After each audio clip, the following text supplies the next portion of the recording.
Hello everyone, welcome back to BIMmodeler.com. In this video tutorial, we'll be continuing from the previous sessions, which is what is BIM. So BIM is nothing but a building information modeling where you will do the digital twin of buildings or infrastructures. So where it is started in with the buildings actually. So what is the use of it? So cost and resources saving and greater efficiency and short project life cycle, improved communication and coordination between the different disciplines such as structure, architecture, MEP services or different subcontractors, and more opportunities for free propagation and modular construction. So nowadays everything it is not happening on the site, so we may have to go beyond that. There are many manufacturing companies for the buildings, so it will be very easy for them if it is designed before and it was done construction and the of the site. It will increase the safety of the construction site also. There are many topics that we can talk about it more in detail. Higher quality in results. Basically, these are the question and answer we will be discussing. Like, so what is BIM? As Revit is BIM, what are the softwares available, and CAD BIM. What is BIM? As I said, building information modeling is a process which can support by a various tool. It could be one of the tool is our course like Revit is one of the tool, and there are technologies and contracts which involves generating and managing a digital representation, which is a digital twin of the physical actual building, and it represents the same characteristics of the building, and which is created in different tools, which could be a AutoCAD, which can be a Revit software, which can be a Bentley's ecosystem software. So these are the major modeling tool which is available in the market. So is Revit is BIM? This question is often asked. No, Revit it is not a BIM. Revit is a tool which supports BIM process. So there was a CAD process earlier, how to design and deliver the drawings to the site. Now after BIM involving, so there is a process again. How do we deliver it? How do we initiate it? There are different standards which follows different organization also. One of the organization RIGS organization. So again, Revit it is not a BIM, but it supports the BIM concepts or BIM processes to develop the model. Is AutoCAD BIM? No. So you know that AutoCAD doesn't have any relationship between their objects. It could be a line, circle. It doesn't have any relationship. In Revit, in this case, Revit have a object based model. So it's a 3D model where it will have a relation between the actual. It can have a relation between the actual building and the geometry. So what are the softwares are there? There are many softwares. As I said, modeling itself, there are major players in the market, AutoCAD and Revit, and majorly EcoSim. It is used for Microstation. You might be heard of it, Bentley software. So EcoSim is one of their tools. So which is these are the tools are used. EcoSim is majorly used in infrastructure projects such as railways and bridges and roads. And on the other case, building sector, most of the times it is used by Revit software. So other than that, architectural side, and there is a software called AutoCAD which is introduced in the first phase and which is not familiarized. AutoCAD, Autodesk softwares are very familiar, so they are implementing very well. So other than that, based on these softwares, there are supporting softwares. Many softwares are available. You can just Google it and you will be able to know it. How long will it take? This question will be asked many times to me, actually, to my colleagues also, who's working with BIMmodeler.com. So we do BIM modeling services and Revit parametric families for manufacturers. So how long will it take? So basically, so for my colleagues, some of them are only working on Revit families. For them, it will be a month of time. Some of them are working in different projects, so they may need more times based on the project requirement, and the learning process will be something different. So To me, so it's about, are you trying to learn the Revit tool, or are you trying to learn the BIM whole process?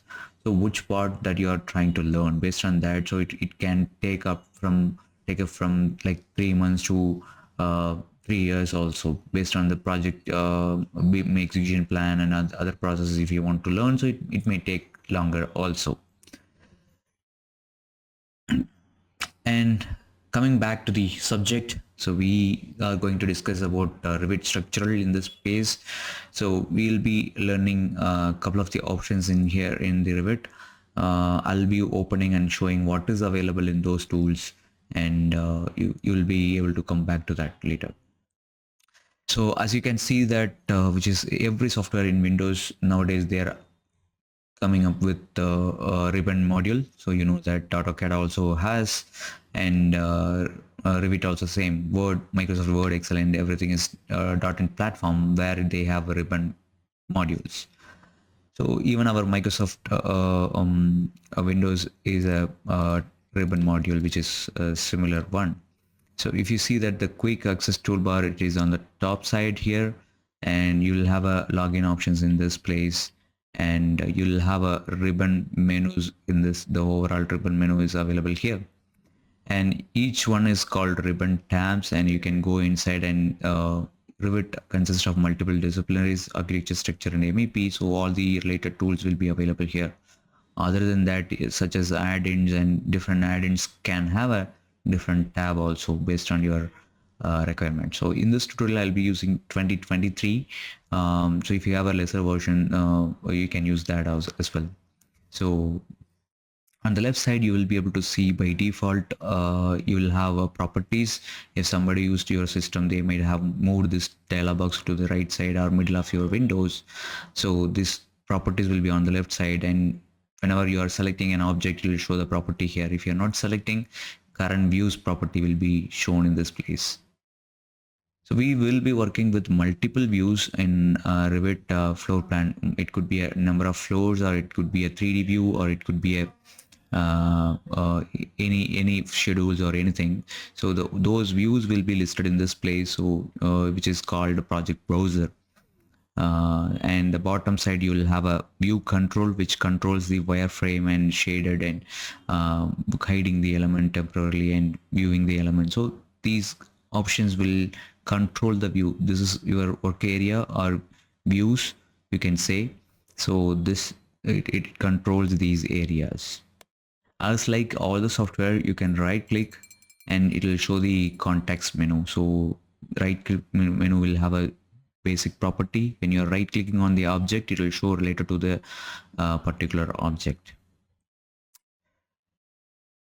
So this is one thing that we need to know at like Revit files. What are the file types available? You know, in Revit, there is a project file, .rvt file, and Revit project template file where we start our project. Basic settings will be there by default. So that is called a .rte, Revit template. So you know that Revit all about based on families. Families in the case are small parts.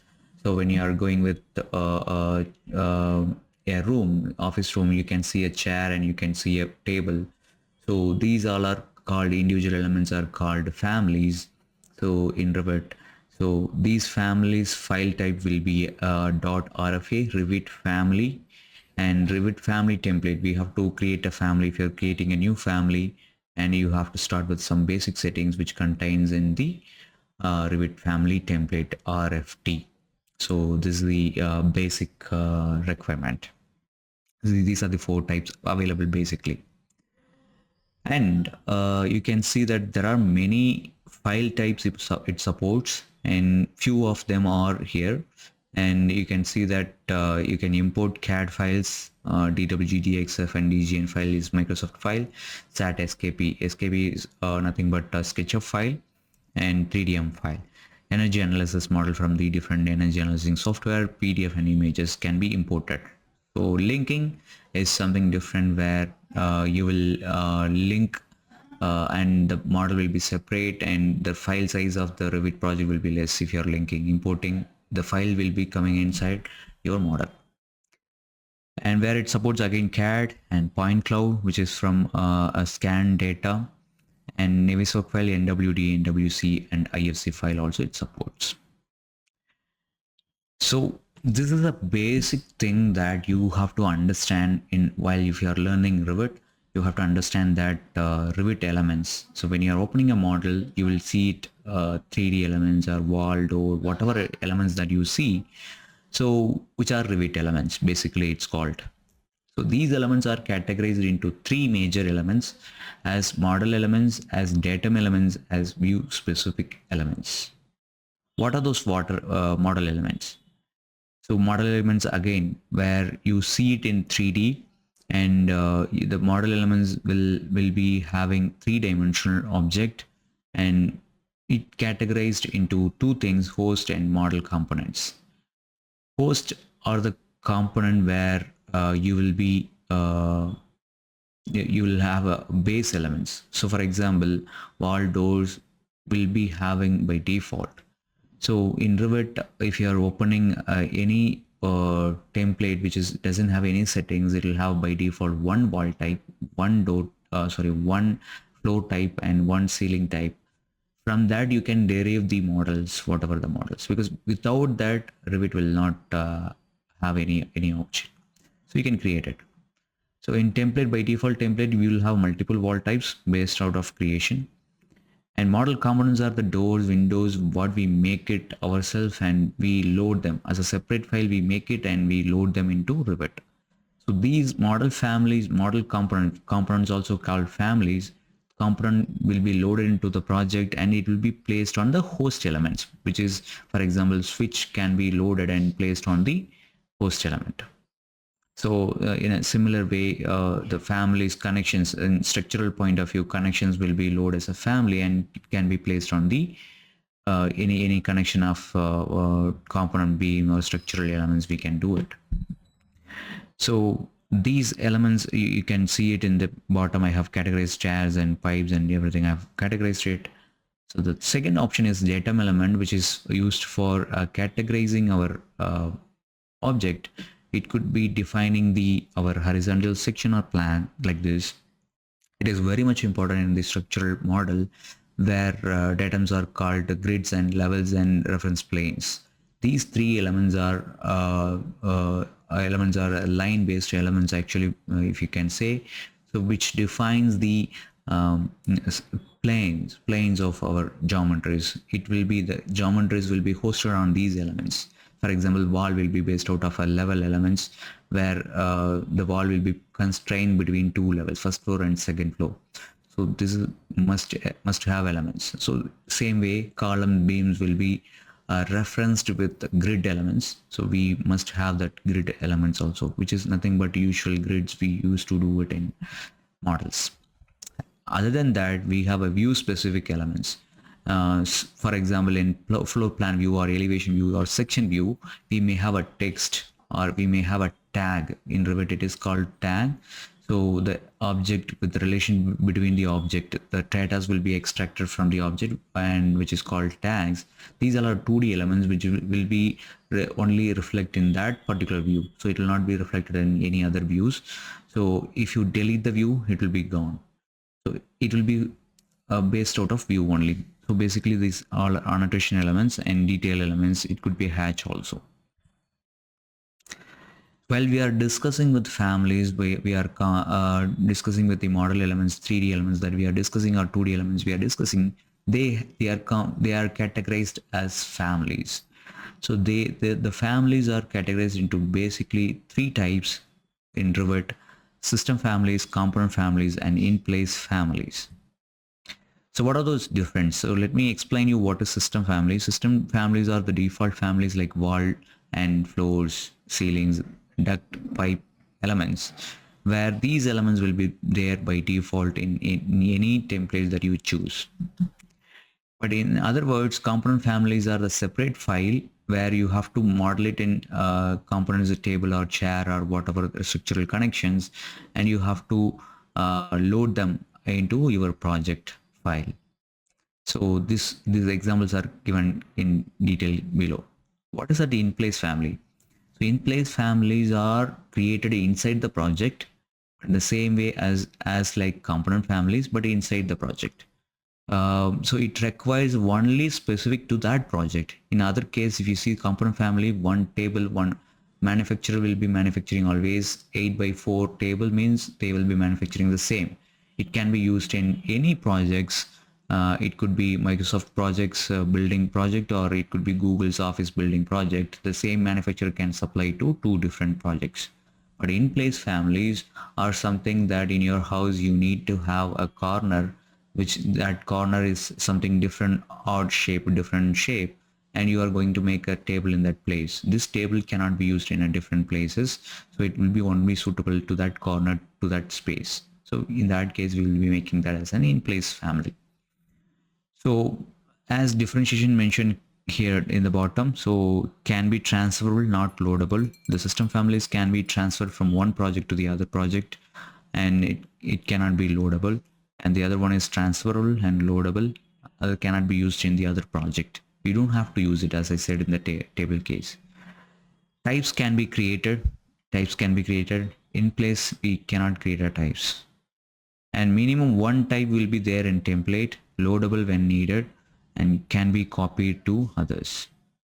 One of the settings in project template. So when you see it, when you are creating a project template for your organization, for your company, one of the settings that you have to do is that the system family components, you have to define it by default.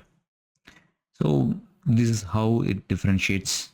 And as I said, you see on the right side, which is a system in place components, where we will be defining the shapes and sizes and length, angle of this curve will be defined based on the roads curve.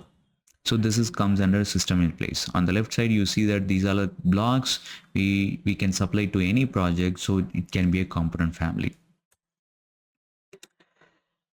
So coming back, let me go back to Revit and start explaining the interface once again, and we can start with selecting the elements. So this is my Revit 2023.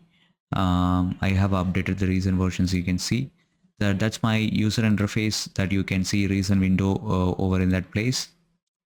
So this is recent projects that I have opened, and we can start with opening a new model here, open, or you can start with the new family opening options in this place.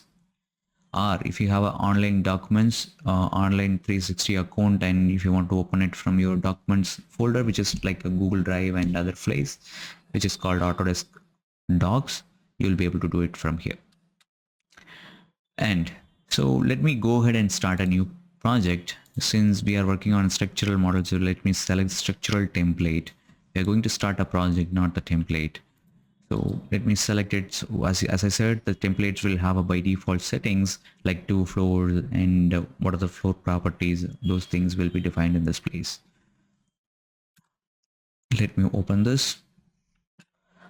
Once it is opening, and you can see that in the top it is a quick access. You can add a quick access tool in this place, or you can remove it. For example, let me add this, right clicking in this place and add to quick access like this.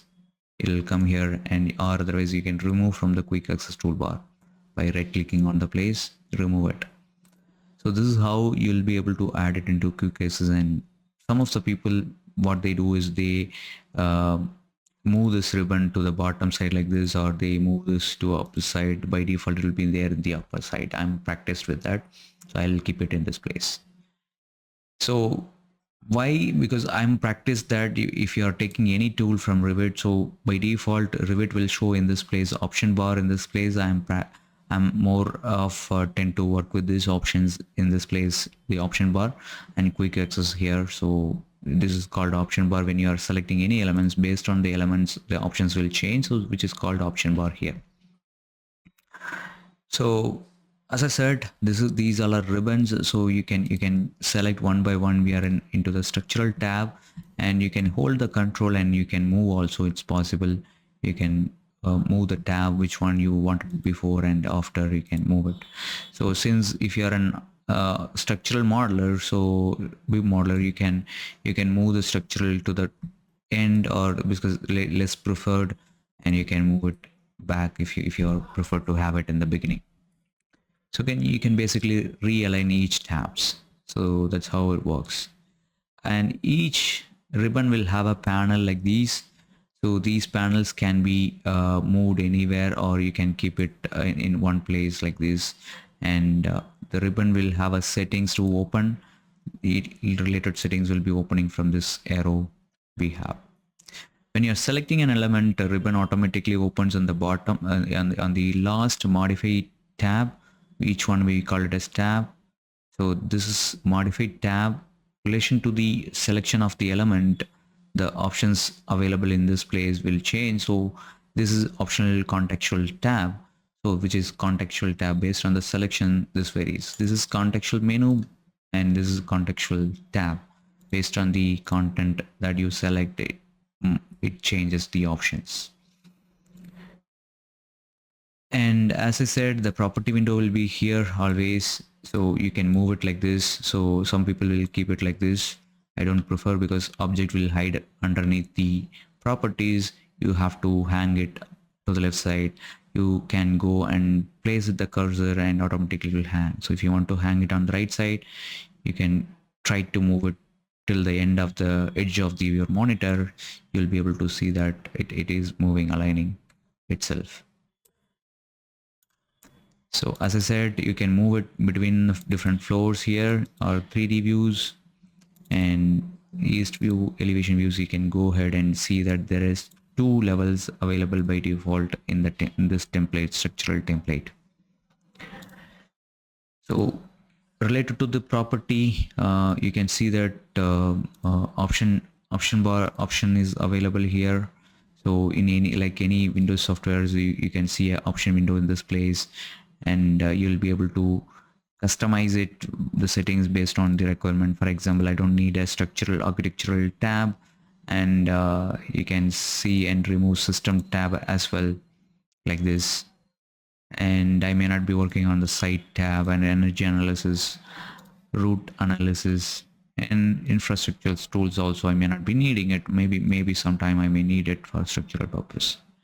If I select OK, you can see that the tabs, everything is gone from the place, because option bar have a control over your tabs. So I'm selecting all the things. Let me keep it. So in the same way, you will see a keyboard shortcut in AutoCAD, like in AutoCAD or any other software, we have a shortcut for everything. So we can assign a shortcut. You can change the shortcut from this place, and you'll be able to take it back. For example, this property palette will have a PP as a shortcut.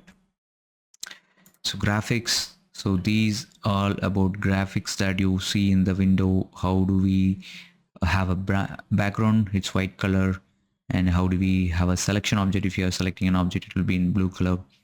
So these settings are available in here. These are the settings basically that you need to know it in the beginning time. So use the options and try to change it and see how it reacts. Okay, so when you are going back, and if you see that there is a text over in this place which is called status bar. If you're not doing anything, so it will ask you to select the element, and you can click and select the element. Or if you're going back to BIM, and if you're in the level, it will not ask any questions. BIM.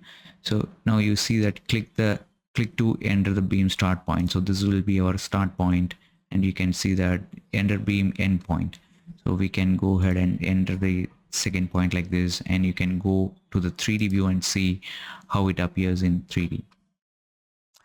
As I said, in the bottom you can see the visual editing options, and you will be able to select the element like this, and you will be able to rotate it by holding the shift key and clicking on your middle scroll, and you can rotate it left and right like this, and you can rotate it as you want it. So this is about status bar and visual controlling options available here. More details options are available here. You can keep it, and the scale value also available here. You can see the lines are changing for the level. So once it is everything is understandable, that let me go ahead and create one more beam like this, like this.